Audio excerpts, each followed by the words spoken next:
¿Qué tal? ¿Cómo estáis? Bienvenidos a Oposiciones de Educación. Soy Diego Fuentes, maestro, profesor y preparador de oposiciones.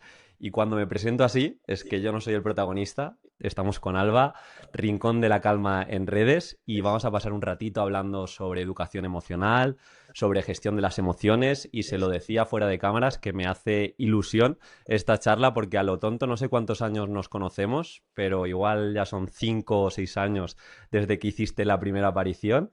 Y bueno, ya veréis que aparte de ser maestra, tiene un programa que se llama Crecer en Calma. Ahora ella también nos lo va a acercar, lo que hace realmente. Y lo dicho, Alba, tú te vas a presentar mucho mejor lo que haces a día de hoy y bienvenida. Muchas gracias, Diego. Buenas tardes. Bueno, como has dicho, soy docente y hace ya pues más de 5 años sí que nos conocemos y es un placer estar aquí contigo, así que muchas gracias por invitarme. Pues muy bien. Y lo que te había comentado, fuera un poco de cámaras, tienes un programa, ¿no? Que se llama Crecer en Calma, que Eso. tú lo que haces realmente, explícaselo a la audiencia un poco. Bueno, pues el programa que nosotros llevamos con niños se llama Crecer en Calma. Ofrecemos herramientas de educación emocional, talleres online y presenciales divididos en tres grandes bloques. Partiendo del autoconocimiento, después pasamos a la gestión emocional y por último cerramos con un bloque de conexión. Dividimos esos talleres, digamos, por temáticas y la verdad es que tienen muy buena acogida porque lo hacemos, como decía, ¿no? Tanto presencialmente en coles y de forma pues extraescolar y también lo hacemos online, así que por ese lado muy contento. Y aparte del programa Crecer en Calma, llevamos a cabo pues el programa para docentes conscientes y felices, que digamos que dota a los maestros y maestras de todas esas herramientas que son necesarias para implementar ese programa en el aula como parte del día a día, de la cultura y la gestión del aula. Como he dicho antes, al final llevamos ya muchos años en redes hablando de educación emocional, pero no es, por así decirlo, porque sea tendencia, porque dé likes, sino creo que es algo que debemos tocar directamente porque nos lo pide la sociedad. O sea, el otro día sacaba, y tengo por aquí algunos datos específicos, pues entre otras cosas, aspectos que no se suelen hablar, pero que tenemos en España a día de hoy: 11 suicidios, más del doble que de accidentes de tráfico, y de accidentes de tráfico hay mucho más foco que en esto, que pues vemos que el dato es mucho más impactante. Tema del consumo de ansiolíticos, de las consultas médicas en Occidente derivadas de la mala gestión emocional, también lo que llevamos arrastrando de todo lo que nos pasó a través de la pandemia, que creo que no quedó en balde en el aula, y también a nivel de currículum, que aquí también se habla mucho de cara a los opositores. Es una necesidad no solo porque aparezca en los principios pedagógicos, que en el artículo 6 nos dice que independientemente de la especialidad se debe prestar atención a la educación emocional, sino que he hecho una búsqueda y a nivel curricular aparece más de 90 veces la palabra emoción o emocional. Entonces es una declaración de intereses. Y lo primero que te quería preguntar, Alba, ya directamente, nos vamos al aula. ¿Qué dirías tú que son las señales que indican que un niño, una niña, no está bien emocionalmente? Pues Diego, para comenzar a mí me gustaría mencionar, como todos esos datos que decías, que muchas gracias por compartirlo, vivimos en una sociedad de la inmediatez. Queremos todo para ayer. Entonces vemos esto en las pantallas, estamos muy expuestos a muchos estímulos cambiantes y nuestra sociedad pide ese cambio, pide esa reeducación de la atención porque desafortunadamente estamos cada vez más acostumbrados a esa inmediatez. Y, y bueno, las emociones no se apagan. No se trata de que yo me tomo algo y se me quita el dolor, como a nivel físico puede pasar, ¿no? Y muchas veces nos quedamos en poner el parche, pero no nos vamos a la raíz. Entonces sigue apareciendo esa situación. Por eso es importante que trabajemos desde temprana edad la educación emocional para que sean adultos realmente felices y competentes emocionalmente inteligentes. Y en el aula, como yo veo cuáles son esas señales, pues a veces, como bien dicen, no nos lo expresan porque no saben, no le ponen palabras, pero hay muchísimos detalles en los que los podemos fijar. Por ejemplo, a nivel de comportamiento, a nivel conductual, cuando muestran cierta dificultad para concentrarse, cuando se aíslan o se muestran más irritados, incluso cuando vemos que cambia el apetito. que no quieren comer o no quieren desayunar. Y en casa, pues bueno, patrones de sueño que pueden alterarse, incluso la gestión de las rabietas, que tengan muchas más rabietas que antes. Incluso también lo podemos ver en esa disminución a veces del interés en una actividad que normalmente les gustaba, un juego que les atraía o que les parecía disfrutar, ¿no? Pues que eso deje de pasar, puede ser un indicador. Entonces, para mí lo más importante sería prestar atención a esos pequeños detalles que no nos saben a veces expresar con palabras. Y en ese punto, Alba, tú que has tratado también con muchos docentes, les has acompañado o hablas también, bueno, en un centro educativo se habla con muchos docentes y tú misma también habrás cometido estos errores. Te quería comentar que desde el punto de vista de la enseñanza del docente, ¿qué piensas que el profe, la profe no hace bien en cuanto a las emociones? Bueno, hacemos muchas cosas bien. Eso, porque a veces se nos olvida, ¿no? De siempre como que hablamos de las cosas que nos faltan, que todo lo que a lo que no llegamos o lo que no tenemos todavía y hacemos pues lo que podemos con lo que sabemos. Pero hay muchas veces, como bien dices, que nos encontramos con las mismas situaciones. Y los detonantes que suelen dar pie a esa pues, poca educación emocional o poco hábito de trabajar las emociones en el aula suelen ser, pues entre otras, que nos tendemos a centrar mucho en todo lo académico y olvidamos que las emociones son el pilar, porque tanto lo posibilitan el aprendizaje como lo bloquean. Si nosotros tenemos en nuestra aula alumnos que tienen momentos de desbordamiento emocional, la realidad es que a ti el aula, en la clase se para, porque tú tienes que atender eso. Y no solamente es un alumno, es que te afecta a nivel de gran grupo. Entonces tenemos que tener muy claro eso, que a veces priorizamos porque también nos lo exigen así, ¿no? Y vemos eso pues en que tenemos que coordinarnos, en que tenemos que seguir una programación, en que queremos hacerlo todo lo mejor posible y pasamos por alto esto que es tan importante, por esa autoexigencia muchas veces, ¿eh? Que nadie nos lo impone y queremos como llegar a mucho más de lo que podemos abarcar. Otra idea que siempre veo reflejada o se repite mucho es la creencia errónea de que los niños y niñas ya aprenderán a gestionar sus emociones solos. Como que damos por hecho que ellos saben gestionar sus emociones. Y la realidad es que no, que a ser humano se aprende y a gestionar las emociones también. Entonces, tenemos que modelar, darles un ejemplo y una guía clara de cómo hacerlo. Pero claro, aquí tenemos que tener cuidado, porque si nosotros no sabemos gestionar las emociones propias, ¿cómo vamos a enseñarles a ellos a gestionar las suyas?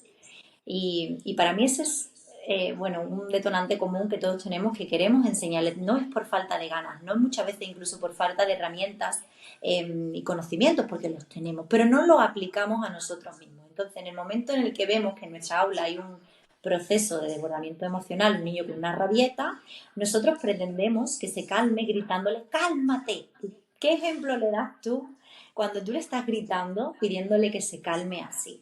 Entonces es importante que nosotros tengamos esa herramienta desde mi punto de vista y las apliquemos y las integremos antes de poder realmente ofrecer un acompañamiento cercano bueno, coherente, ¿no? Con lo que estamos nosotros transmitiendo.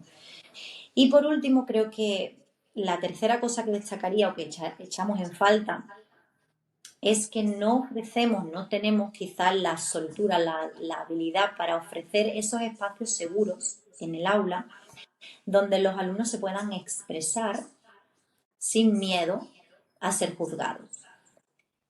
A veces porque no hemos trabajado suficientemente el tema de la cohesión grupal o del sentido de pertenencia, entonces ellos exponerse frente a sus compañeros pues no les resulta cómodo, otras veces es porque no pasamos el suficiente tiempo con ellos como para que tengan una confianza y puedan abrirse y compartirnos lo que les pasa, y otras veces simplemente pues porque sean tímidos, tengan a nivel de autoestima esa inseguridad y les cueste un poco más por otros motivos. Pero en general, para mí son esas tres.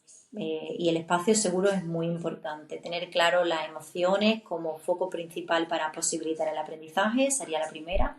Segundo lugar, modelar. y enseñarles a hacerlo. Y en tercer lugar, ofrecerles un espacio seguro. Es lo que yo veo que tenemos que trabajar todavía un poquito más. Yo creo que también algo que solemos hacer mal los docentes, en el sentido de que no nos preparan lo suficiente en magisterio o en el máster de educación, es que estos grandes problemas, como puede ser el tratar las emociones, problemas o soluciones, pero me entiendes, la gestión emocional, incluso la coeducación, el pensamiento crítico, que son aspectos transversales y nosotros por falta de formación pensamos que trabajándolo una vez al mes en una unidad didáctica particular o no, es que se ha enfadado y lo he tratado una vez cada 15 días, vamos a solucionar algo. Y son aspectos transversales que deben impregnar toda nuestra programación y que realmente pues necesitamos herramientas, propuestas, rutinas, etiquetar emociones, identificarlas, hablar, como tú has dicho, ser modelos, pero eso, igual nos falta ese trabajo de base, ¿no? Ujú, sí, estoy de acuerdo. Si tenemos que tener, a mí me gusta verlo como si hiciésemos surf, Diego. Cuando yo quiero aprender a hacer surf, obviamente sería ilógico por mi parte que yo me... Pero, ¿haces surf, Alba? No, a día de hoy no hago surf, Vale, pero vale. me gusta mucho el Sí, mar. sí. Entonces No, no, hago está guay. swimming porque creo que es como muy Sí, sí. visual. Vale, vale. Ahora me compartes tú, ¿no? ¿Qué te parece? Pero a mí me gusta verlo así. Cuando yo quiero hacer, para aprender alguna actividad, en este caso a hacer surf, a mí no se me ocurriría jamás intentar aprender a hacer surf cuando el mar está con la marea muy alta. No, porque las olas pues no me van a acompañar o no me van a facilitar que el proceso sea pues agradable en ese sentido, ¿no?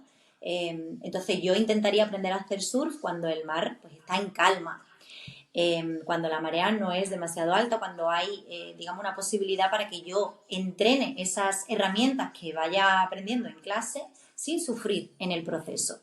Con la práctica yo voy a poder surfear olas muy altas, muy grandes, pero necesito un proceso previo a eso. Entonces, cuando nosotros vemos ese desbordamiento emocional, no vale, como tú dices, no sirve que yo una vez al mes cuando se da el conflicto haga una dinámica o implemente una de las herramientas que tengo de los muchos cursos que haga. Eso tiene que ser parte de nuestra cultura, de nuestra identidad, de nuestra gestión de aula. No puede ser algo aislado, porque si no tengo esa destreza, esa habilidad para respirar y volver al momento presente, me va a costar mucho más hacerlo cuando encima tengo un desbordamiento emocional, una tristeza muy grande o un enfado estratosférico.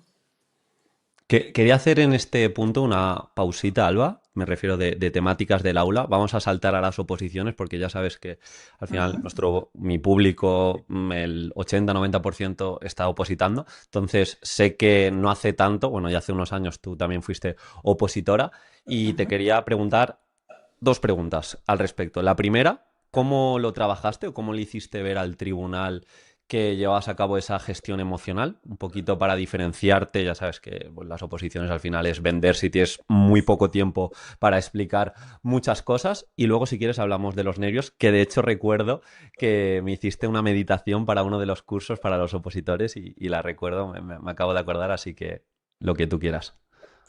Pues Diego, en la oposición, la recuerdo, parece que fue ayer y hace varios años, y lo más importante que yo quería transmitirle al tribunal era la verdad, ¿no? Era esa realidad que yo en mi aula hacía.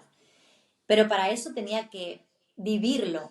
Entonces yo no dejé en ningún momento durante mi proceso de oposición de meditar, de respirar a diario, de hacer ese entrenamiento de la mente, de la atención.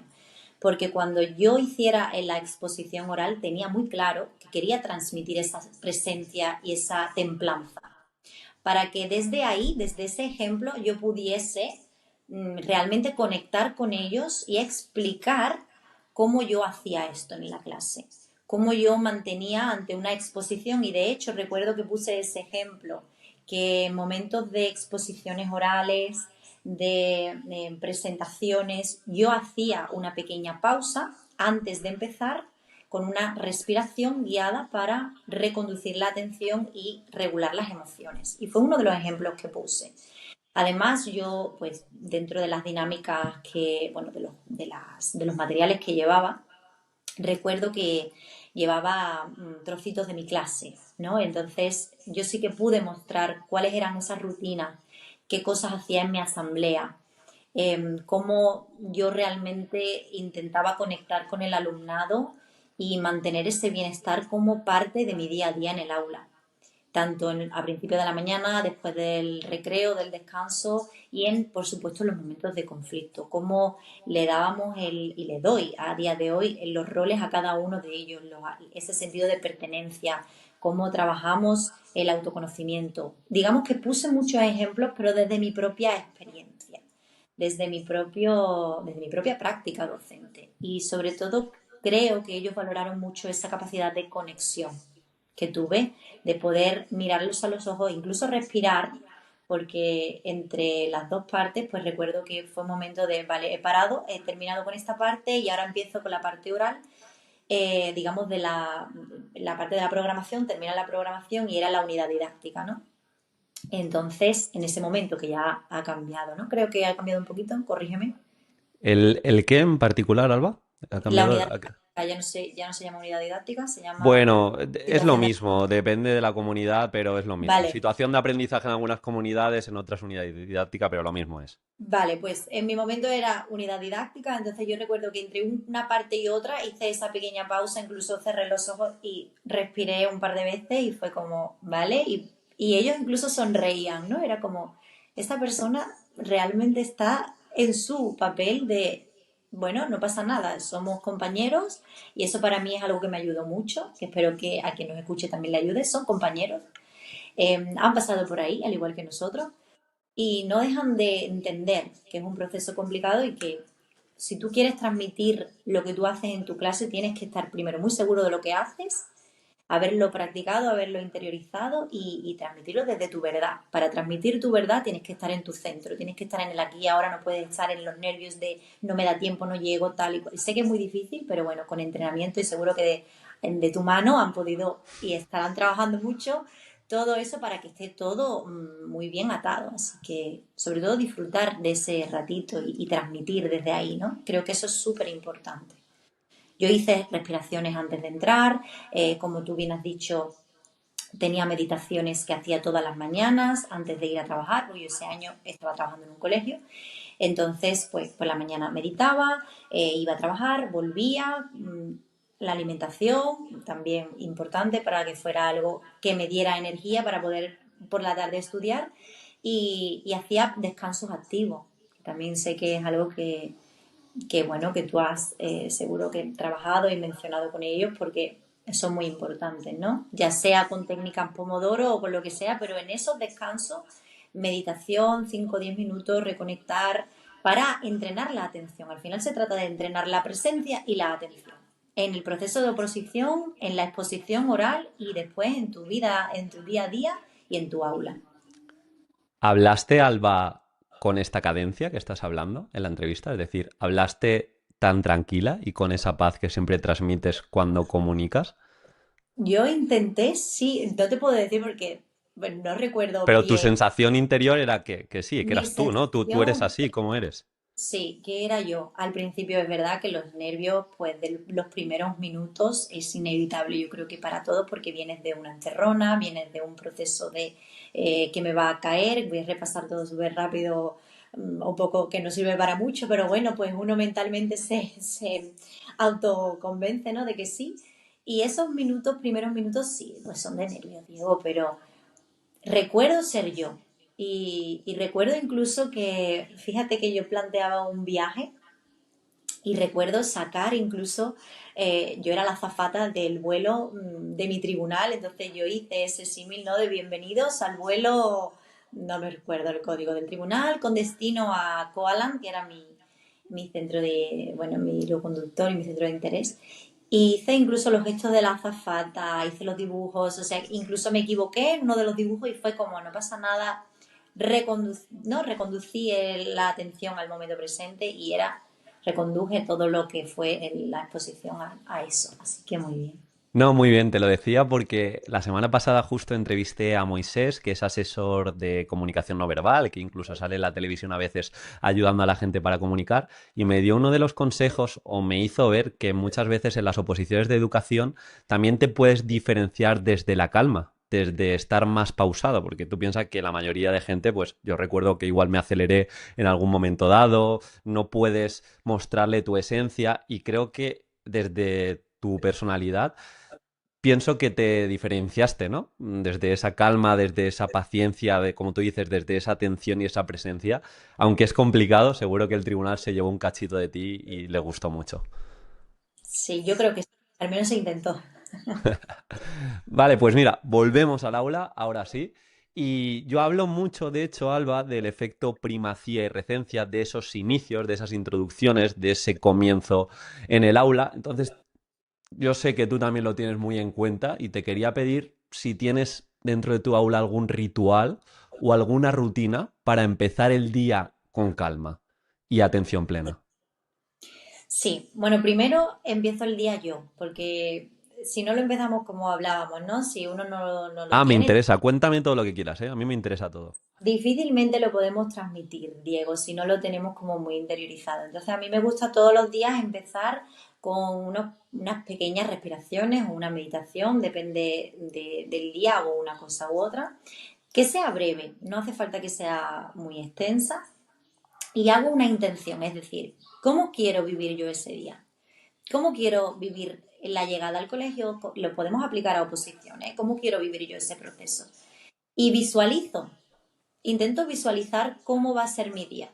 Me veo llegando al colegio tranquila, alegre, me veo saludando a los compañeros. Como que ese repaso mental me ayuda mucho a intencionar mi día. Si tengo, por ejemplo, esta mañana a las 8:30 tenía una tutoría, pues yo esa intención de cómo va a ir la tutoría, visualizando pues que la sensación va a ser agradable, que la familia va a tener una buena acogida, a eso que además era un tema complicado a tratar, eh, te ayuda, te ayuda a empezar el día pues con otra sensación.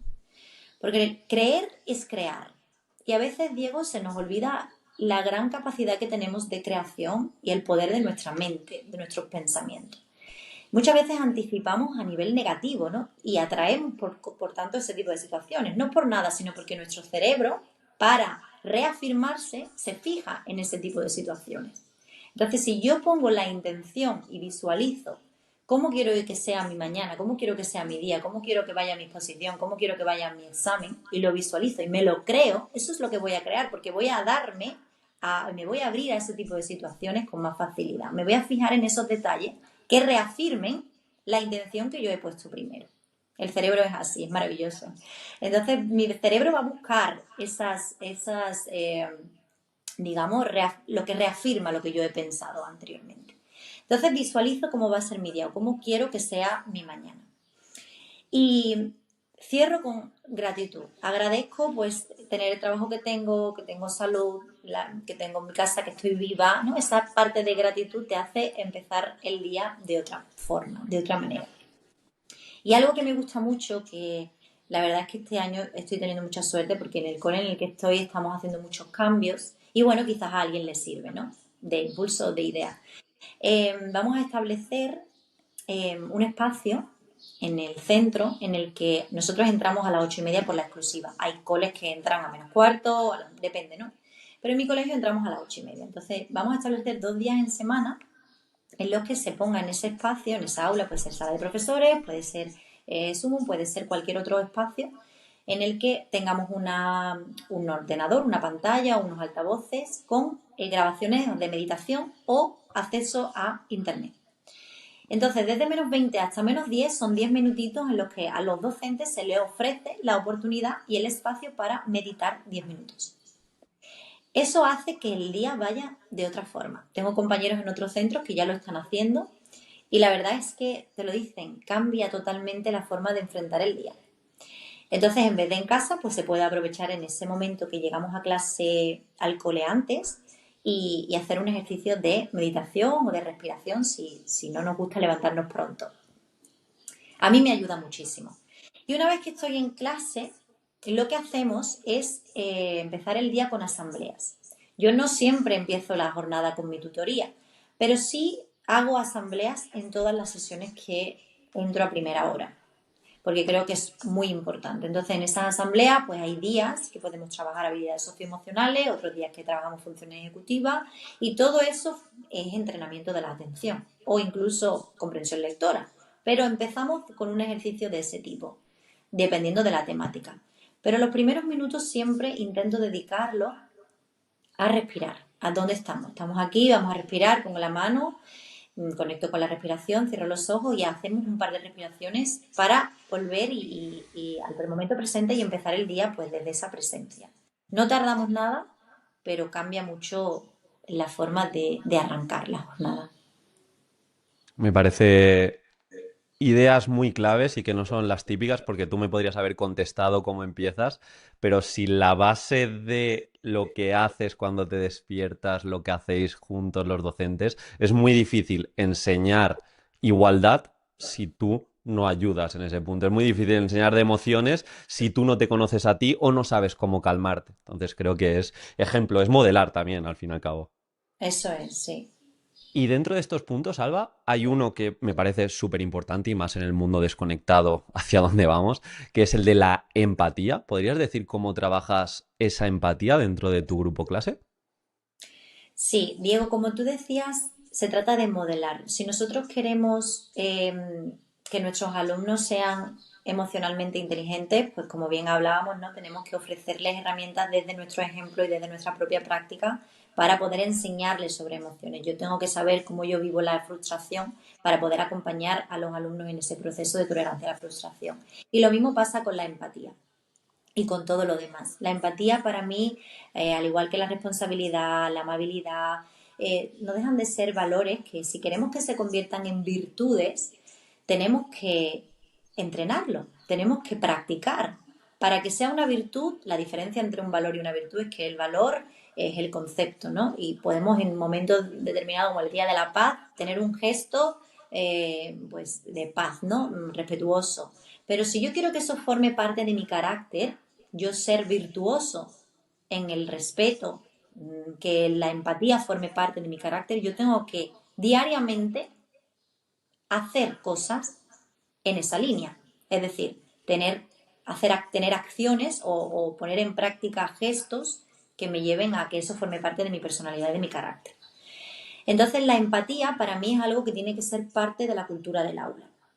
Nosotros trabajamos mucho con trabajo cooperativo. Trabajo cooperativo no como algo aislado. Para mí me gusta mucho diferenciar un trabajo cooperativo como dos vertientes. Está el trabajo cooperativo estrategias, ¿ves? Los folios giratorios, lo que sea. Y está la parte de trabajo cooperativo como gestión de aula. Es decir, que tu aula sea una aula cooperativa. Y para ello, pues tú puedes asignar roles, puedes establecer distintas o incluir distintas dinámicas que hagan que tus alumnos pues trabajen de forma cooperativa. Y esos grupos que sean heterogéneos, pues que puedas, ¿no? Ver, poner en cada grupo pues mini profes, que las fortalezas de uno ayuden a, ¿no? a que otros compañeros pues también desarrollen fortalezas en otras áreas y puedan mostrar las suyas. Y es un poco en esa dinámica. Nosotros trabajamos mucho trabajo cooperativo y me gusta mucho porque ellos mismos van siendo cada vez más autónomos y tienen cada vez más gestos de voy a ayudar, señor, yo quiero ayudar a tal, o señor, yo quiero ser hoy, tener tal rol. Entonces eso me ayuda muchísimo. También abrimos dentro de esa cultura de aula, nosotros tenemos nuestro consejo de sabios. Y todos los viernes nosotros tenemos un espacio en el que hablamos sobre los conflictos de la semana, buscamos soluciones, reflexionamos sobre cómo lo podríamos haber hecho mejor, vemos cómo van nuestras metas, nos proponemos cosas pues, que vemos que están fallando y que tenemos que mejorar a nivel individual y a nivel grupal. Y por supuesto hacemos dinámicas de empatía, ¿no? Como hay una que me encanta, Diego, que es la de en tus zapatos. Y literalmente yo a ellos los pongo a quitarse los zapatos y a cambiárselos con unos con otros. Y ellos, eso de quitarse los zapatos, ¿no? Está lo típico, señor, qué peste, que... pero les encanta. Y me gusta porque los hago pensar por unos instantes, mientras que tienen los zapatos de otro compañero, en situaciones tipo que sacamos, cómo esa persona suele reaccionar. Y no solamente me ayuda a ponerme a mí en el lugar de esa persona, sino que también voy a ver en el otro que me está representando a mí cómo yo suelo reaccionar o qué imagen estoy dando. Siempre desde el amor, desde el respeto, desde porque además hago mucho hincapié en eso, ¿no? Eh, pero les gusta muchísimo porque por un momento pueden intentar ponerse en el lugar de otro compañero. Y es una de ellas. O sea, lo del consejo de sabio me parece esencial porque son al final círculos de diálogo, dinámicas de escucha activa, lo que hacemos, ¿no? Uno expone cómo se siente o cómo se ha sentido, qué problema ha tenido, y me parece muy importante. Y dentro de esos roles, Diego, intentó establecer los mediadores. La figura de los mediadores para mí es esencial, porque esa parte de poder entrenar, ¿no? La objetividad, el no dejarme llevar por lo que una persona me cae mejor o no me cae tan bien, o juego menos o juego más. Cuando tienen ese papel de mediador, tienen como unas pautas muy claras de aquí vamos a intentar ayudar a los dos compañeros o las dos compañeras o el compañero y la compañera que estén en ese conflicto, y nuestro papel es el de facilitar turnos de palabras, buscar pues puntos de acuerdo.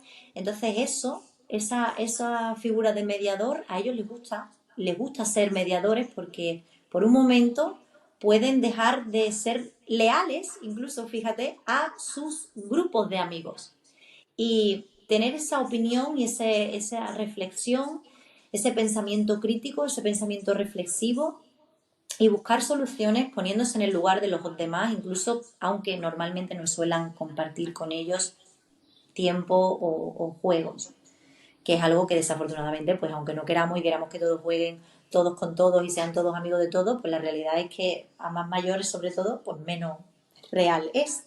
Podemos proponer dinámicas, pero cada uno intenta después juntarse y jugar con sus compañeros y con sus amigos. Entonces, para mí eso es algo que me gusta mucho y cambiar el diálogo, Diego, yo he hecho, tú has hecho por, eh, yo he sentido, me he sentido de esta manera ante esto que ha pasado. Tomar responsabilidad, ¿no? Así que creo que es un poco por ahí, aparte de modelando conductas. Yo cuando tengo que pedir disculpas a ellos, se las pido, mira, perdonadme, no me he dado cuenta, o incluso a veces cometo errores aposta, ¿no? Para que ellos vean ese modelaje real. Qué bueno.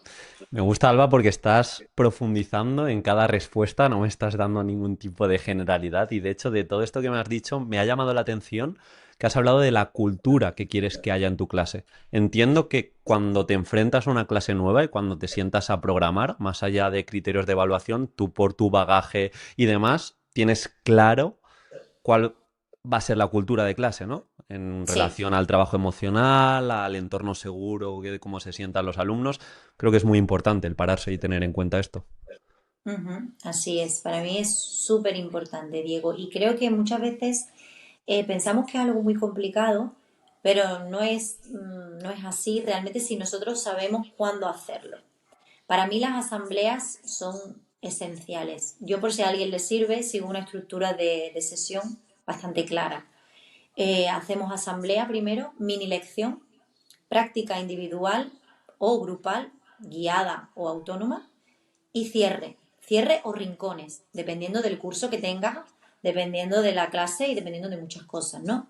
Al igual que del espacio, depende de muchos factores.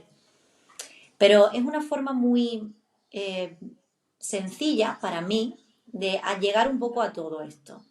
De empezar por una asamblea en la que yo conecto con conocimientos previos o pues hago un poquito de trabajo de funciones ejecutivas o de trabajo socioemocional, damos la mini lección que sea con las herramientas que consideremos o que tengamos en ese momento programadas, y después de la práctica, digamos, que hayamos preparado, hacemos ese proceso de cierre. Y en ese cierre también tenemos oportunidades de debatir, de intercambiar cómo nos hemos sentido, qué cambiaríamos, hacer incluso pues esa autoevaluación, coevaluación entre los alumnos bueno, a mí también me sirve para autoevaluarme. Y no es tan difícil cuando haces esa estructura. Sí, lo que dices, estructura y cada parte de la sesión hay una intencionalidad. O sea, yo creo Eso que es es. clave y creo que los alumnos también lo agradecen, el que no haya incertidumbre constante de sesiones distintas. Esa certidumbre creo que viene muy bien. Sí, y bueno, así es la manera en la que nosotros podemos realmente trabajar la cultura de aula, teniendo muy claro pues, cuáles son nuestros roles en esa asamblea, pues los días que toca, tenemos el reparto de roles de la semana o de la quincena, hablamos sobre los conflictos cuando llega el viernes, como te decía, en esos consejos de sabio, entonces son momentos, buscar Mm, momentos para, digamos, implantar esa cultura de aula. 100%. Mira, otro de los puntos, de hecho, leía hace unos años el estudio Pasos de la Fundación Gasol, que decía que de media teníamos en las clases entre uno y dos alumnos tristes. En este punto, te quería preguntar si tienes algún tipo de protocolo o dinámica para trabajar la tristeza o para dirigirte a este tipo de alumnos. Sí, Diego, a mí lo que más me gusta trabajar con ellos es a nivel de emociones intensas o emociones difíciles. La tristeza no deja de ser una emoción que, aunque por supuesto nos da mucha información y todas son útiles, todas son valiosas, todas nos traen mensajes, pero no deja de ser una emoción difícil de gestionar eh, en todas las edades, pero sobre todo cuando intentamos que estemos, que estén pendientes en la clase, que estén atentos, es una emoción complicada, ¿no? Para ellos de lidiar con ella y además atender o estar preparados para aprender. Entonces, para mí es muy importante, y yo como trabajo esto con ellos, al igual que con la ira o con cualquier otra emoción intensa, es primero haciéndoles ver que nosotros no somos nuestras emociones, al igual que no somos nuestros pensamientos. Somos, si vemos como un iceberg o un volcán, que a ellos les gusta mucho, por si a alguien le puede ayudar y le sirve, la parte del pico del iceberg, que es lo que se ve, esa conducta. Yo no soy mi conducta. Yo no soy llorona porque estoy llorando en diferentes momentos, porque estoy triste. No significa que yo sea una persona depresiva. Es que estoy teniendo esta emoción, estoy teniendo esta conducta. Entonces, el enseñarles a ellos que no somos nuestras conductas, que nuestras emociones forman parte de nuestra experiencia y nuestros pensamientos son las que la generan, es muy importante. Entonces, el volcán sería una forma muy visual de ellos ver como esa erupción, ¿no? Ese desbordamiento emocional, como todo lo que hay en la base va contribuyendo a que se dé esa erupción. Y en el caso del iceberg, todo lo que no se ve, que es lo que al final hace que ese pico se vea. Y a ellos les gusta porque visualmente entienden este proceso, ¿no? Esta triada de acción, pensamiento y emoción, y se pueden desidentificar de esas creencias y esos pensamientos que generan esas emociones. Si nosotros tenemos en cuenta, Diego, todas las heridas emocionales que todos tenemos desde la infancia, que esto es así, nosotros desde nuestra percepción de la realidad, pues lo que para ti puede ser un simple tropiezo, el caerte con una piedra, para mí puede suponer bueno, una gran derrota, por el motivo que sea. Y esto daría para otro podcast, ¿no? Pero si nosotros tenemos en cuenta que todo lo que nos dicen nuestros padres hasta los 3 años lo creemos sin cuestionarlo, es como que forma parte de nuestro sistema de creencias y en base a eso vamos a relacionarnos y a movernos por la vida después de los años que siguen. Si tenemos esto en cuenta, podemos ver que no todos tienen la misma forma de enfrentar las situaciones y está bien. No para todos va a ser el mismo proceso de relajación porque le funciona una cosa y otras no. Lo que para mí puede ser pues una tarea sencilla, a otro le puede suponer un desbordamiento de frustración, de tristeza, o una derrota muy grande, un suspenso. Tenemos que tener esto en cuenta para poder trabajarlo con ellos. Es decir, cada uno tiene una percepción diferente y es perfecto y está bien, y se puede trabajar desde ahí, pero es importante aprender a desidentificarnos que no somos nuestras creencias, que las creencias se pueden cambiar. Como decíamos antes, lo que crees, creas. Entonces, si yo creo que soy torpe, cuando pase algo que reafirme y yo me fije en eso, en esa torpeza, no lo voy a gestionar igual que otra persona que se equivoque, que no tenga esa creencia de que es torpe. Entonces ahí entra mucho en juego la autoestima y tenemos que tener ese trabajo también detrás. Pero centrándonos justo en la parte de tristeza que me decías, ¿no? En ese desbordamiento, a mí me funciona muchísimo para reconducir, porque cuando te decía antes, ¿no? Cuando alguien tiene un momento de mucha tristeza, al final tú paras tu clase para atenderlo y afecta a todos. Eso de que solamente afecta a un niño, eso es mentira, porque si tú no te puedes dividir en dos trozos ni en 20, entonces tú tienes que parar tu clase para atender a ese alumno, a esa alumna.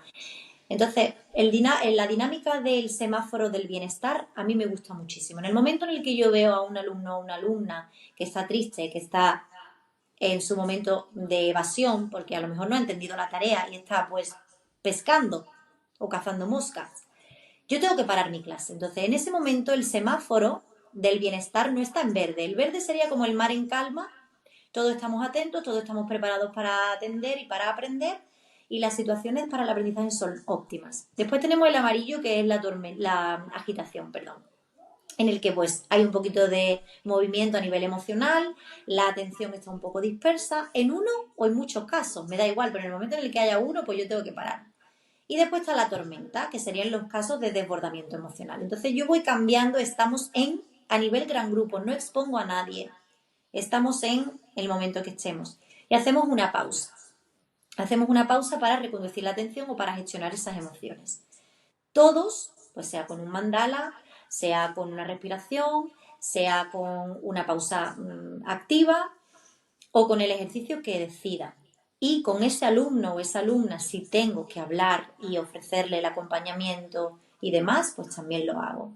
Pero sobre todo sería como tener esos momentos como esos botones de pausa para reconectar. Y además ellos a nivel individual, Diego, tienen sus carpetas que yo les preparo con diferentes herramientas que cada uno elige para esos momentos de desbordamiento emocional. Sus respiraciones guiadas favoritas, sus centangles, que son los mandalas con los mensajes positivos que más les gustan o que más les pueden ayudar.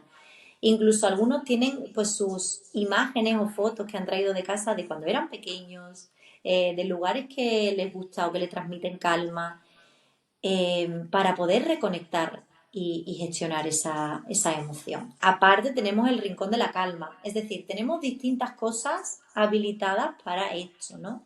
A nivel individual, sus carpetas, sus recursos individuales y mi acompañamiento que yo le ofrezco con esa escucha activa, con ese cariño, con ese respeto. Y a nivel gran grupo, porque cuando yo estoy con esa persona fuera de mi clase, yo a los demás también necesitan ser atendidos. Tú no te puedes ir y dejarlos, ¿no? Confiar plenamente en que van a gestionarlo todo, que aunque ya más mayores sí, pero tenemos esas herramientas que a nivel gran grupo pues sacan sus carpetas. Y si es algo puntual o de clase que podemos ofrecerles el rincón de la calma, pues también. Y dotamos de recursos esos espacios. Además de dinámicas, pues como te decía, ¿no? Para normalizar que a todos nos pasa, que todos tenemos un punto de partida diferente, pero que el iceberg y el volcán siempre son ideales para ver que no somos nuestras conductas y que nuestros pensamientos son los que generan nuestras emociones y podemos cambiarlos también. No, creo que lo haces muy bien dibujando esa imagen mental, ¿no? Para que el alumno lo entienda mejor. Incluso yo lo estoy entendiendo mejor y seguro que la gente que nos escucha también. Sé que, porque las formaciones las has dicho muchas veces y de hecho antes viendo tu Instagram sé que has hablado de este tema, del mindfulness, de la meditación. Tampoco, porque de nuevo daría para otro podcast, pero de una forma resumida sí que quería saber cómo lo llevas al aula, todo el tema del mindfulness. Pues nosotros, además de con esas asambleas que te decía, Diego, que nosotros dedicamos varios minutos diarios, ¿no? A respirar, a conectar. Incluso a veces dedicamos un espacio, en vez de a respirar, a poner atención a nuestro cuerpo. Pues que sentimos las sensaciones en los pies, las sensaciones de la ropa, las sensaciones al estar sentados, el peso o el frío, el calor. También a elementos del entorno, ¿no? Ese grounding, a 5 cosas que puedo ver, 4 que puedo oír. Esas herramientas podéis encontrarlas en el perfil y ayuda mucho. Son esos entrenamientos de la atención. o a visualizar. Yo a ellos les ofrezco también la posibilidad en algunas asambleas de visualizar cómo quieren hacer frente a un examen o a su día, ¿no? Digamos. No solamente lo hacemos en asambleas, sino también, como hablábamos antes, ¿no? Únicamente lo hacemos a diario como entrenamiento para aprender a hacer surf, sino que también en momentos de olas grandes tenemos esas herramientas que nos ayudan a regular nuestro sistema nervioso, como pueden ser antes de una exposición oral o antes de una prueba escrita. Entonces son pequeños ejercicios que ellos tienen muy interiorizado que les ayudan a regular su sistema nervioso. Incluso el tapping. Tapping como tal no es una práctica de mindfulness, pero bueno, uno lo fusiona al final con el tiempo, tú sabes que estas cosas pasan, ¿no? Te vas llevando lo mejor de cada práctica y las técnicas que a mí me funcionan, pues es prestar atención a ese mantra que tú repites positivo de estoy a salvo, estoy seguro, y te vas, digamos, dando toquecitos en diferentes partes del cuerpo, repitiendo una afirmación y eso nos ayuda o a empezar el día de otra forma, como hablábamos con esas asambleas, o en momentos de desbordamiento emocional a regular nuestro sistema nervioso y a volver al aquí y a la hora. La meditación no deja de ser un proceso de darse cuenta de lo que tú quieras, de cómo estás, de qué te rodea, de realmente cómo es como tú piensas, ¿no? Y poder después modificar, cambiar o disfrutar más de todo eso. Y la herramienta que usamos es la atención plena, el mindfulness. La atención plena al aquí y ahora, con la herramienta que tú quieras, poniéndole el foco, como te decía, a las sensaciones corporales, a la respiración, a los toquecitos con el tapping, a las afirmaciones positivas. Y es para mí una herramienta muy poderosa para regular las emociones y para cultivar esa presencia, Diego. Perfecto. Lo he dicho al principio, dejaremos en la descripción pues más recursos que tiene Alba en su página web, en Instagram. Ahora está modo divulgadora nata, así que os vais a llevar ahí recursos y muchas propuestas, porque si no es que estaríamos aquí horas y horas y tampoco quiero abusar de ella, de su tiempo. Ahora te quería preguntar, Alba, si te parece más por ti o por la faceta de docente. Entonces, sé que hay muchos, cada vez más profes que se superan o están superados a nivel emocional, el burnout este tan conocido. Entonces, te quería comentar si tú en algún momento has sentido que el aula te superaba emocionalmente, cómo lo notaste y qué hiciste. Sí, muchas veces, Diego, muchas veces porque al final no sé si es por autoexigencia o un poco por la burocracia, incluso cada vez lo vemos más, ¿no? Por parte de las familias, no todas, pero muchas veces incluso sentimos esa presión desde casa, ¿no? De lo que se espera de nosotros. Tenemos que coordinarnos con compañeros, que la realidad es que a veces pues es muy difícil coordinarse porque cada uno tiene una metodología, una visión, un ritmo y cada clase pues tiene sus propias necesidades. En mi caso te puedo compartir, Diego, que yo en mi clase actualmente tengo más de 4 niveles competenciales. Para mí es un desafío completo, absoluto, porque no tengo recursos y esa es la realidad. Nosotros tenemos a nivel, pues, de cara a la galería, perdón, tenemos pues recursos de refuerzo, de apoyo, pero la realidad es que entre sustituciones y una cosa y otra, pocos son los recursos que tenemos los docentes para hacer frente a tantos niveles competenciales. Entonces eso se traduce en muchas horas en casa trabajando, preparando y a veces la sensación de no llegar a todo. Y algo que yo he aprendido y espero transmitir es que está bien, que lo estamos haciendo bien, que estamos haciendo todo lo que podemos y yo he sentido ese desbordamiento emocional cuando he querido y no he podido, esa sensación de frustración de quiero y no puedo llegar a todo, para mí ha sido un claro ejemplo bueno, que me estaba superando la situación, ¿no? A nivel emocional porque te frustras, bueno, te da de todo un poco, ¿no? Rabia, tristeza y uno hace, al final hacemos lo que podemos y eso es lo que tenemos que tener muy presente, reconocernos todo lo que sí hacemos. Y eso es algo que yo he cambiado, Diego, en mi día a día. Me centro mucho más en todo lo que sí he conseguido, en todo lo que sí tengo, no esa parte de gratitud, que en todo lo que me falta por hacer o en todo lo que no he llegado. Hago pausas, ¿no? Y hago esa, bueno, reconducir, como decíamos, todo el tiempo el reconducir no solo las situaciones, sino la atención al momento presente y a esa gratitud de, vale, pues hoy he hecho y he dado todo lo que estaba en mi mano. Incluso los días que no estoy al 100%, porque somos humanos y los hay, y muchos, pues hoy he dado todo lo que podía dar. Y es perfecto así como es. Mañana será otro día y daré lo que pueda. Entonces hay muchos momentos en los que tenemos que recordar no ser tan duros con nosotros mismos, no juzgarnos tanto, porque pues es normal que lo sintamos así, porque tenemos mucho trabajo, muchas exigencias, cada vez más Y, burocracia y y pocos cada vez recursos, claro. y menos recursos. Sí. Y bueno, para seguir ahí sacándote cosas, Alba, decías, es la segunda parte de la pregunta, ya nos has hablado de cómo empiezas el día, que me ha parecido sublime. ¿Más hábitos personales que tengas en tu día a día, quizá fuera de la escuela, que te ayuden a mantener tu salud mental? Pues aparte de la meditación por la mañana, de esos momentos de empezar el día desde ahí, intento hacer ejercicios. Sabéis que tengo dos perros, entonces esto también me ayuda mucho, me hacen que tenga que pues hacer Harás un montón de pasos, ¿no, Alba, al día? sí, muchísimo. Además son dos huskies siberianos, así que pues tú figúrate. Eso necesita el deporte y la actividad. Y además ayuda a liberar tensiones. Muchas veces venimos sobrecargados y es como necesito hacer algo de ejercicio físico para soltar. Intento mantener, Diego, una alimentación equilibrada, todo lo que puedo.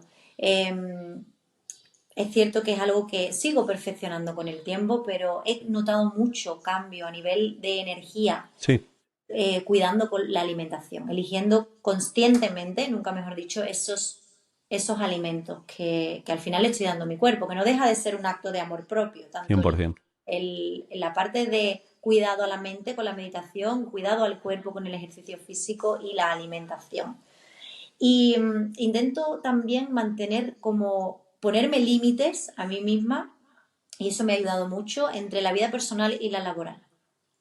Por ejemplo, ya no contesto mensajes de Seneca fuera de mi horario laboral, cosa Muy que bien. me ha costado mucho trabajo conseguir, porque siempre, y también digo que tampoco mando mensajes ni intento eso, mantenerme en coherencia. ¿Y por qué? Porque si no me llevo los problemas del aula a casa todo el tiempo. No desconectamos. Siempre estamos entre el trabajo que nos llevamos porque no tenemos tiempo, porque para mí es la profesión que una vez leí una frase que me encantó, que es la profesión en la que tú trabajas antes de ir al trabajo. Trabajas durante el momento de estar en el trabajo y trabajas después con todo lo que no te ha dado tiempo de hacer en el trabajo. Entonces, si encima no pones límite y te llevas toda la carga emocional a casa, estás perdido. Emocionalmente y mentalmente no nos cuidamos. Entonces eso lo intento hacer y cerrar con gratitud. Como empiezo por la mañana, intento cerrar con gratitud. Como te decía antes, Diego, intento enfocarme en todo lo que sí he hecho, todo lo que sí he conseguido, todos los pasos que sí he dado, más que en lo que no me ha dado tiempo, lo que no he hecho o lo que me queda por hacer. ¿Y eso lo haces para ti, Alba, antes de dormir o lo exteriorizas en un cuaderno o algo? Yo lo hago en un cuaderno, En un en un cuaderno. diario de gratitud. No es Vale. necesario si no se tiene, pero sí que pues ayuda el escribirlo. Al final la expresión escrita no deja de ser una forma de gestionar también las emociones y el exteriorizarlo muchas veces como que le da más peso, ¿no? Sea verbalmente o sea pues de forma, eso, en un cuaderno o como cada uno elija. Y busco tres motivos por los que esté agradecida ese día.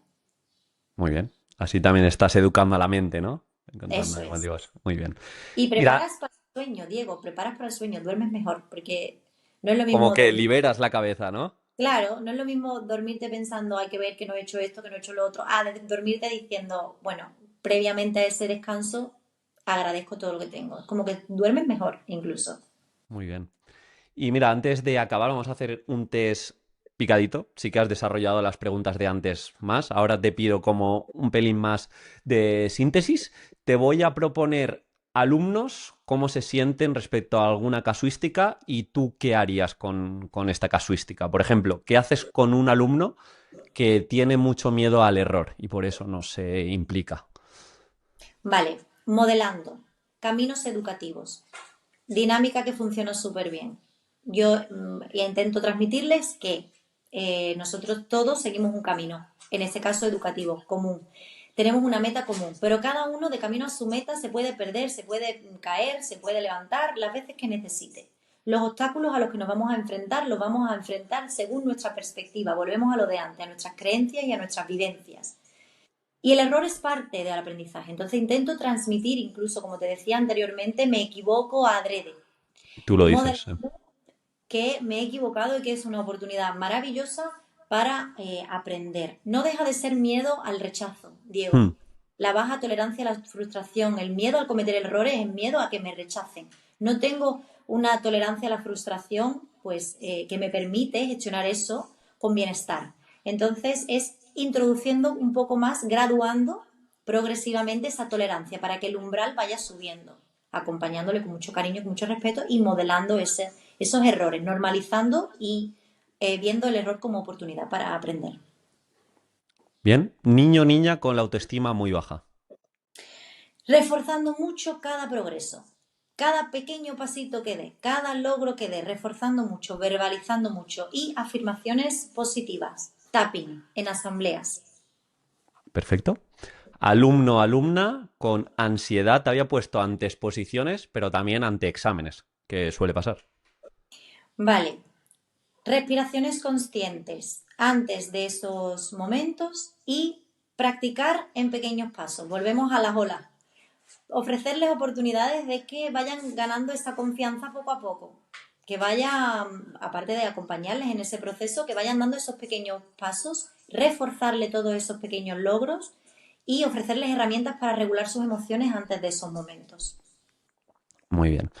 Aquí es difícil porque pueden salir muchas emociones derivado de esto, pero imagínate un alumno, una alumna que viene con una mochila cargada de problemas familiares, un entorno muy desfavorable. ¿Qué propones? Pues nosotros, yo lo que intento hacer siempre es acercarme, conectar con sus intereses para que realmente podamos entendernos, ¿no? Y que yo pueda motivarle a sentirse seguro o segura conmigo.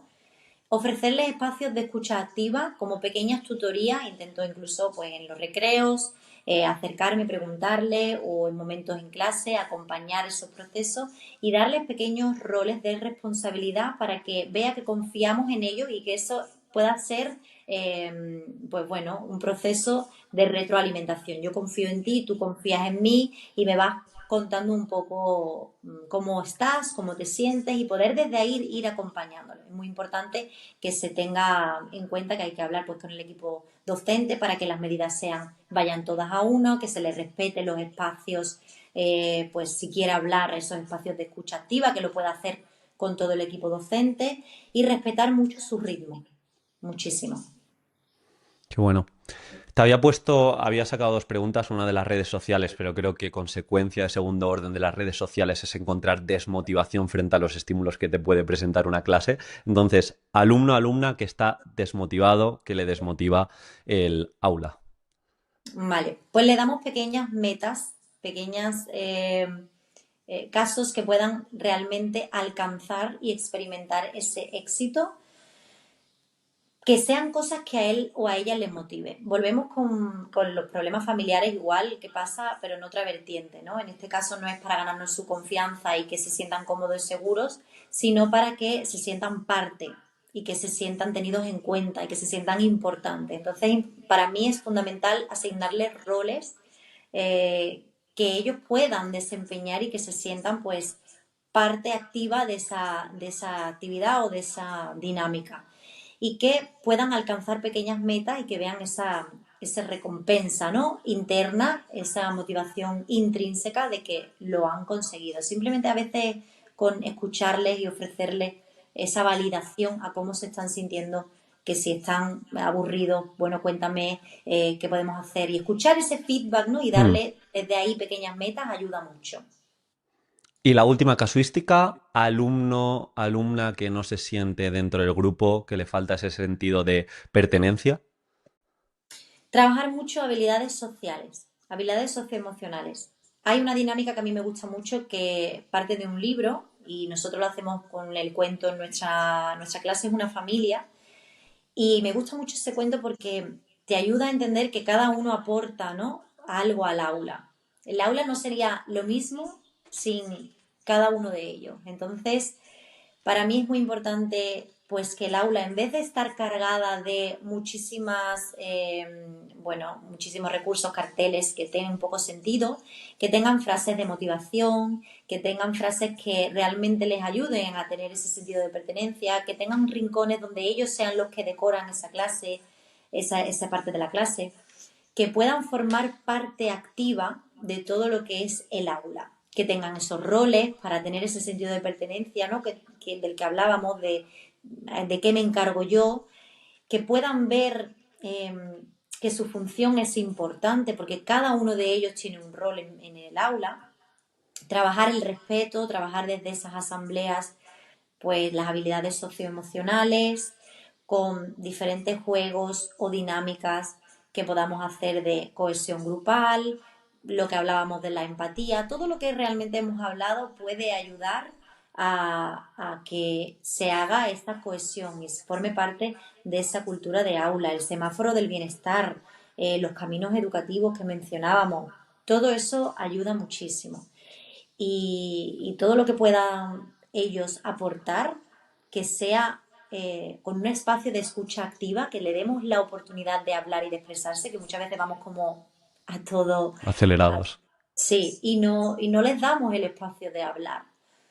Y yo en mi caso tengo un alumno bueno, que a veces mostraba desmotivación, bueno, tiene altas capacidades, entonces él necesitaba ese espacio de expresarse. Y no estaba acostumbrado a que se lo dieran. Entonces, claro, no podemos dejar que todo el tiempo esté hablando de todo lo que quiere, pero hemos encontrado momentos en los que él puede expresar, buscar una noticia, y entonces están deseando, tanto él como otros muchos, que les toque el rol de periodistas, porque así buscan una noticia, un tema de interés que a ellos les gusta y comparten. Y ese momento de hablar y de sentirse importantes y de sentirse parte del grupo les encanta. Con los registros emocionales, tener registros emocionales a nivel gran grupo y a nivel individual, Diego, ayuda a que los alumnos se sientan escuchados, valorados, validados. Yo me acerco, intento acompañarlos, cada uno en su proceso. A nivel gran grupo, haciendo esas asambleas o consejos de sabio, también se sienten parte del aula y todo lo que sea que cada vez se sientan más cómodos. Me parece increíble, creo que está siendo la hora que he estado más presente de las entrevistas y cada uno de los minutos que estás aportando creo que a los docentes les va a abrir un mundo respecto a las emociones. Y para no robarte más tiempo, Alba, me he preparado un pequeño off topic que siempre intento hacer con la gente que pasa por aquí. Y el primero está relacionado con el libro. ¿Algún libro que últimamente te haya cambiado la visión o algún... Si no tienes libro, pues podría ser podcast y que puedas recomendar a la audiencia? Sí, diría del libro Dejar ir de David Hawkins, el doctor David Hawkins. Me parece maravilloso, un libro que me ha cambiado mucho la percepción de muchas cosas. Habla mucho de emociones, de cómo normalmente tendemos a reprimirlas o a todo lo contrario, ¿no? Quedarnos ahí atrapados. Y me ha gustado mucho ese libro. Y si tuviera que decir a nivel educativo, te puedo decir alguno que me ha gustado mucho o no. Sí, claro. Ahora no, no, Alba. Cortamos. A nivel educativo no puedes decir nada. A nivel educativo yo creo que es un manual, es súper grande el libro, pero creo que es un game changer total para mí la educación. Disciplina positiva, el Dis- libro es maravilloso, es de Jane Nelson y se llama Cómo educar con firmeza y cariño. ¿Cómo educar con firmeza y cariño? ¿Vale? Lo pondremos en la descripción. ¿La están liando tus perritos por ahí? Sí, sí. Cómo educar con firmeza y cariño de Jane Nelson. Vale, perfecto. Esa Eh, sería disciplina positiva, un manual maravilloso. vale, ha habido aquí dudas de si meterla o no. Yo te la voy a meter esta Vale, pregunta. ¿Compra de menos o de menos o compra que más te ha influenciado en este 2025? te voy a decir que la compra para mí es una inversión, ¿vale? Vale. Pero ha sido la que más me ha marcado en este 2025, ha sido mi inversión, mi viaje a Bali. Eso te iba a decir. te prometo que si me hubieras dicho otra cosa, te hubiera dicho, habla un poco de ese viaje, que yo vi alguna historia y dije, madre mía, qué animalada. Pues sin duda ese ha sido un viaje que yo recomiendo muchísimo porque te cambia muchas cosas, muchas formas de ver la vida, de, bueno, de trabajar con los niños, porque incluso se pueden ver, ¿no? Cómo es la Mm, educación, los horarios que tienen y a nivel personal, ¿no? El estar presente, la gente es feliz, Diego. Lo que para mí la sensación de ir por la calle y no sentir eh, ese estrés, porque no se siente, no se percibe el estrés, y ellos mismos lo dicen que trabajan para vivir y no viven para trabajar. Y ah, para mí brutal. eso es brutal. Sí. Tengo pendiente de ir porque de hecho tengo un buen amigo que allí tiene un poke. O sea, ha emprendido y tiene un poke que se llama Poke Valley, así que a ver si me escapo porque me encantaría ir. Y ya la última, como hemos hablado de creencias, quiero saber de ti a nivel personal si en estos últimos años alguna nueva creencia, comportamiento o hábito que haya mejorado mucho tu vida. Pues te diría que hablábamos antes, ¿no? De esa autoexigencia y para mí lo que ha cambiado o me ha ayudado a cambiar esa creencia, ¿no? De necesito llegar a todo, porque no deja de ser un tema de, desde mi punto de vista, de autoestima, ¿no? De querer hacerlo todo bien y es como no me permito tener momentos de no llegar o de no hacer las cosas perfectas, de entender que nada es perfecto, que todos somos perfectamente imperfectos y para mí lo que ha cambiado ha sido las afirmaciones positivas, Diego. Creo que no le damos la importancia que realmente tienen. Parece algo como tan sencillo que es difícil de creer cómo una afirmación te puede cambiar tanto. Pero como decía antes, lo que crees, creas. Entonces, el incorporar afirmaciones diarias ha hecho que cambien muchas cosas, vaya mucho más en coherencia, me respete mucho más. Entonces es algo que recomiendo. Sublime, has hecho un inicio y cierre circular, has retomado ese creer, crear, así que 100% muy bien. Y decirte, Alba, que muchísimas gracias por tu tiempo, muchísimas gracias por tu altruismo, creo que has dado respuestas muy prácticas, muy específicas, no te has quedado nada en la superficie, así que te lo agradezco. Y también felicitarme a mí mismo porque me acordé de ti y por eso te hablé y por eso estás aquí. Así que menos mal que has venido porque creo que va a aportar muchísimo este podcast. También vamos a dejar en la descripción, porque lo veía por aquí, que tienes un curso, que le echen un vistazo al curso si les puede venir bien o si quieres ahora hablar un ratito de esa formación. Y por mi parte, lo dicho, muchas gracias y lo que tú quieras decir, Muchas este es tu gracias a espacio. ti, muchas gracias a ti, Diego, por contar conmigo, por ofrecerme este espacio. Espero de corazón que pueda ayudar a los que nos escuchen, que les pueda servir para lo que sea. Y bueno, del curso decir simplemente que está disponible, si eres docente, tanto si eres docente como si no, tenemos dos cursos disponibles, uno para docentes específicamente donde trabajamos todo el tema de educación emocional y de educación del carácter, hablamos de disciplina positiva, de neurociencia, de educación emocional, de todo un poco. Y es un curso muy completo, son 2 meses. Y a nivel personal, tenemos el curso de meditación, mindfulness y meditación, que bueno, que cambia un poco las reglas del juego, ¿no? Y es entrar en ese proceso de autoconocimiento, de gestión y de conexión, pero desde la propia práctica, para poder después aplicarlo con quien elijáis. Así que si os Pues animáis, perfecto, me pasas ahora todo, lo dejaremos en la descripción y eso para darle continuidad, porque es lo típico. De este podcast vais a poder sacar cosas, pero que si realmente queréis aplicar todo bien, pues necesitáis ese extra. muchísimas gracias, Diego. Gracias. Un abrazo, Alba. A ver, le he dado stopping. En principio se está parando, ¿no? Pone